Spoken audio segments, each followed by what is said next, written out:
in this particular way of viewing the world, in the philosophies that we've been working with, there's no actual dichotomy between the inner world and the outer world. I don't want to say there's no difference, but they're two halves of the same whole in the way we're practicing viewing this, in the way we've been talking about karma, in the way we notice that the mind is the artist phenomenon in which we're creating the world while it's creating us.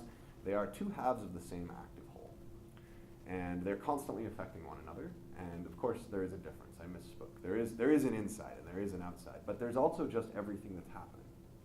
And there won't be any moment in your life unless you get into a sensory deprivation tank in which you're not being affected by the world and affecting the world simultaneously. Not a single one. So we are continuously moving through a creation of our own and everyone else's. Right? So we're sharing that. Now that, again, always has to stay as far away from victim blaming as possible. Very serious failing in the way of looking at karma in the world, of saying if someone's suffering, it's their fault, they earned it. And we need to avoid that.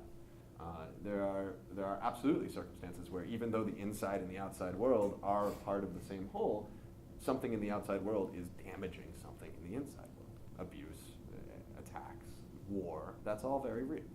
And it doesn't mean we can just magically make it go away. But there is a very real connection between the two. And that is actually shown in our brains as mirror cells. So has anyone ever watched sports or gymnastics or anything you're into that involves movement and gotten really excited in your body while you're watching it? You guys know that sensation? Or even just watch, it may be in Qigong as well. Even just watch someone be sad and then felt sad as well. Watch someone be angry and maybe felt angry as well. Happy, watch somebody smile. Happens when we yawn, what I'm referencing. So one person yawns and it goes down the line. We have these things called mirror cells in our brain. And what they're doing pretty much all the time is trying to get a feeling for what it would be like to be that human or that human or that human or that human. They're very useful in our evolution. It's how we've learned from one another. It's the only way we can learn Kung Fu from Ben here. And it's the only way Ben was able to learn from his masters.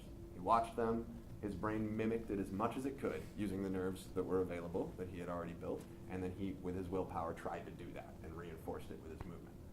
So the outer world and the inner world come together as one there, in which we are copying, doing our best to copy everything we see happening around us physically all the time.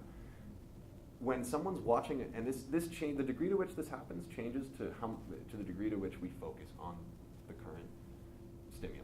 So for example, when someone's watching a sports game that they're really, really into, people who love the Patriots and they're watching the Patriots, and either something really wonderful or something really terrible happens in the game, and they all get up and rah, just jump, and there's this body reaction, and it's because they've been sitting there for a long time, and their entire brain, the entire portion of their brain that it would take to do the same motor movements is firing, except for the ones that send the signals to the muscles. It's very interesting. So when I'm watching something that I'm really engaged with, my brain is doing it too. The only part that's missing is sending that signal to my muscles. But other than that, it's mimicked in the brain as much as possible to the degree to which my brain is capable of doing what that person is doing.